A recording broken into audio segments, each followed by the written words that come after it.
Lawyer Krishnaprasad పోలీసులపై తప్పుడు ప్రచారం చేయడం ఏమాత్రం సమంజసం కాదు అని టీడీపీ సీనియర్ నాయకుడు మర్రి రమణ తీవ్ర ఆగ్రహం వ్యక్తం చేశారు. ఈ సందర్భంగా ఆయన మీడియాతో మాట్లాడుతూ పోలీస్ వ్యవస్థపై నిరాధార ఆరోపణలు చేయడం సమాజంలో అపోహలు కలిగించడమే కాకుండా ప్రజల విశ్వాసాన్ని దెబ్బతీస్తుంది అని అన్నారు. పోలీసులు రాత్రింబవళ్లు కష్టపడి ప్రజల భద్రత కోసం విధులు నిర్వహిస్తున్నారని, ఎండైనా వానైనా తమ బాధ్యతలను నిబద్ధతతో నిర్వహిస్తున్నారు అని ఆయన ప్రశంసించారు. అలాంటి వ్యవస్థపై తప్పుడు ప్రచారం చేయడం సరైంది కాదు అని స్పష్టం చేశారు. తప్పు ఎవరిదైనా అది అంగీకరించడం ధైర్యమని, కానీ గ్రామంలోని రైతులపై అనవసరంగా కేసులు నమోదు చేస్తే ప్రజలు సహించరని ఆయన హెచ్చరించారు. రైతులు ఇప్పటికే అనేక సమస్యలతో బాధపడుతున్నారని, వారిపై ఇలాంటి చర్యలు తీసుకోవడం మరింత ఇబ్బందులు కలిగిస్తుంది అని, ఇప్పటికైనా వాస్తవాలను గ్రహించి పోలీసు అధికారులకు క్షమాపణలు చెప్పాలి అని కృష్ణప్రసాద్ కు సూచించారు. లాయర్ వృత్తి అంటే సమాజంలో గౌరవం ఉన్న వృత్తి అని, అలాంటి స్థాయిలో ఉన్న వ్యక్తి బాధ్యతాయుతంగా ప్రవర్తించాల్సిన అవసరం ఉంది అని, తన వృత్తికి మచ్చ రాకుండా వ్యక్తిగత గౌరవం మరియు మర్యాదను కాపాడేలా వ్యవహరించాలి అని, భవిష్యత్తులో ఇలాంటి సంఘటనలు పునరావృతం కాకుండా జాగ్రత్తలు తీసుకోవాలి అని మర్రి రమణ సూచించారు. అంటే ఎన్ని డిపార్ట్మెంట్ పైన ఎక్కడికి పోయినా, ఇండియాలో మనం ఎక్కడికి పోయినా అడ్వకేట్ అంటే దానికి విలువే ఒకటి ఉంది. ఆ విలువను కాపాడండి, ఆ విలువను పోగొట్టొద్దండి. ఇంకోటి, మనము చేసే పని మంచి పని చేస్తే మన దగ్గర క్లయింట్స్ కానీ అన్ని కానీ వస్తారు.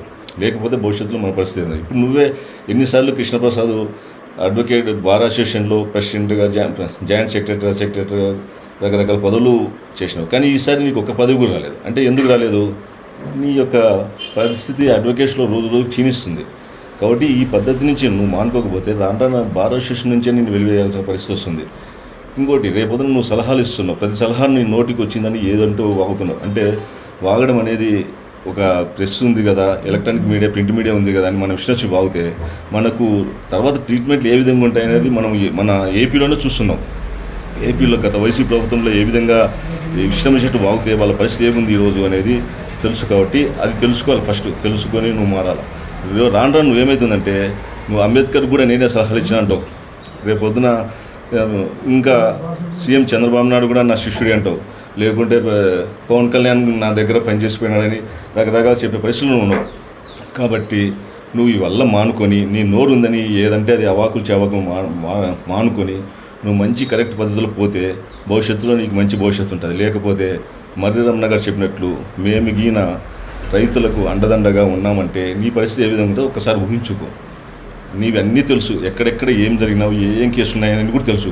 ఒక అడ్వకేటుగా, ఒక పద్ధతిగా మేము వద్దు దాన్ని నాటికి తుంచేస్తామనే ఉద్దేశంతో నేను మర్రమ్మ అందరం మిగతా కడాల వెంకటేశ్వర రెడ్డి అందరం కలిసి మేము ఒక పద్ధతిలో పోతున్నాం. మేము అదేగిన ఆ రోజుగిన కళ్ళు తెరిచింటే నువ్వు ఏ విధంగా ఉంటుందో, నీ కేసులు సిమెంట్ నగర్ ఏమి, డోన్లు ఏమి, నీ దగ్గర పనిచేసే వాళ్ళు ఏమి, ఈ వల్ల కేసులు బయటకు తీస్తే నీ పరిస్థితి ఏముంటుందో ఒక్కసారి నీ ప్రొఫెషనే భవిష్యత్తులో అంధకారం అయిపోతుంది.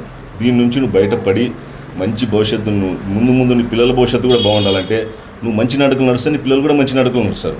నువ్వు తప్పు నడకలు నడుస్తే నీ పిల్లలు కూడా అదే పద్ధతిలో నడుస్తారు. అప్పుడు ఏమవుతుంది, ఈ భవిష్యత్తులో నీ పిల్లలు కూడా సేమ్ పరిస్థితి అవుతుంది. కాబట్టి నువ్వు, నీ పిల్లలు, నీ కుటుంబం అందరము, మన కాస్టు మనం అందరం బాగుండాలంటే నువ్వు ఈ 3 రోజుల్లో ఏదో ఒక డెసిషన్ తీసుకొని చెప్తే బాగుంటుంది. లేకపోతే పరిస్థితి రివర్స్ అవుతుంది, తారుమారు అవుతుంది. కాబట్టి ఇది నేను మరొకసారి సలహా ఇస్తూ అనిపించుకుంటాను. ఈ పత్రికా సమావేశం యొక్క ఉద్దేశం ఏమంటే, పోలీస్ వ్యవస్థను కించపరిచే విధంగా, పోలీసు యొక్క ఆత్మస్థైర్యాన్ని దెబ్బతీసే విధంగా ఒక న్యాయవాది, కృష్ణప్రసాద్ అనే న్యాయవాది మాట్లాడడం జరిగింది. డిఎస్పి శ్రీనివాస్ గారిని, డోన్ ఎస్హెచ్ఓ ఇంతియాజ్ బాషా గారిని ఏకవచనంతో, ఎటువంటి మర్యాదపూర్వకం లేకుండా ఏకవచనంతో మాడుతూ ఒక వీడియోని వదలడం జరిగింది. ఈ విషయమై పోలీస్ సంఘం ఫిర్యాదు చేస్తుందేమని ఎదురు చూసినాము.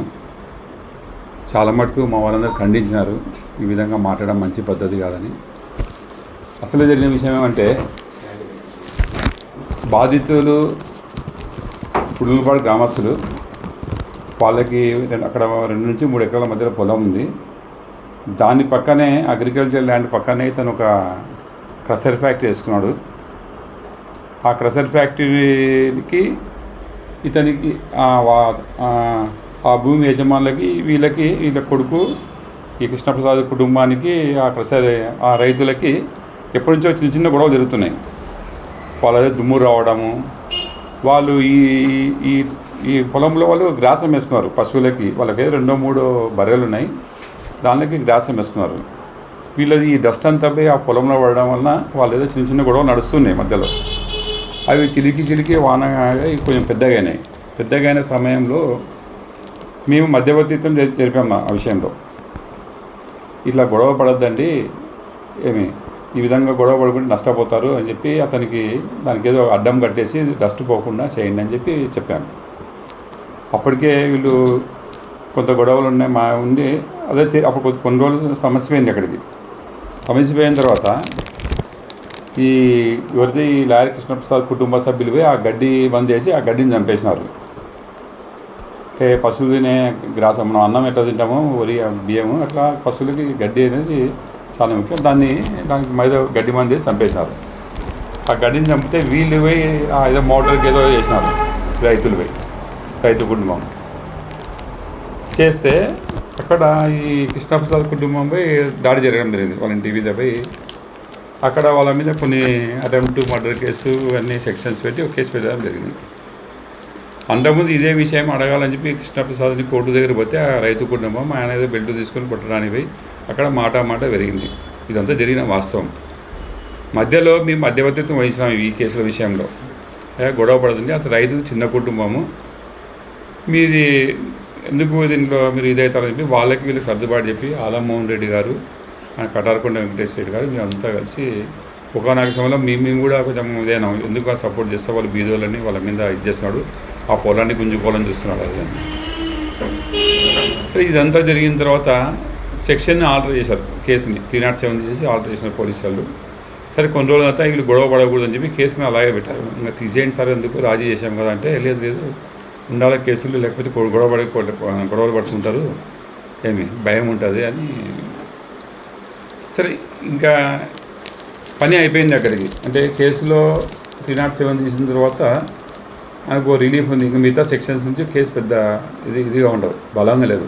ఒకసారి ఎఫ్ఐఆర్లో సెక్షన్స్ తీసిన తర్వాత కేసు ఆల్మోస్ట్ అది వీగిపోయినట్లేదు. ఇది జగమెరిగిన సత్యము.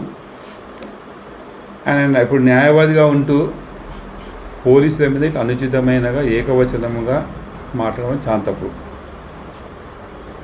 ఎందుకంటే ప్రతి ఒక్కరికి ఆత్మాభిమానం ఉంటుంది. అతను ఈ కేసులో దృష్టిలో పెట్టుకొని పోలీసుల మీద ఎవరితోనో మిగతా పిటిషనర్ తీసుకొని ప్రైవేట్ కంప్లైంట్ చేసినాడు.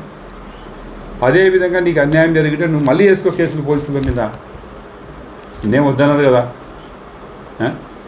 ఇప్పుడు వాళ్ళ యొక్క ఆత్మాభిమానం మీద వాళ్ళు ఏం చేయలేరేమో, నీ ప్రైవేట్ కేసు వేస్తే నాకు ఏమన్నా అయితే పోలీసులే కారణము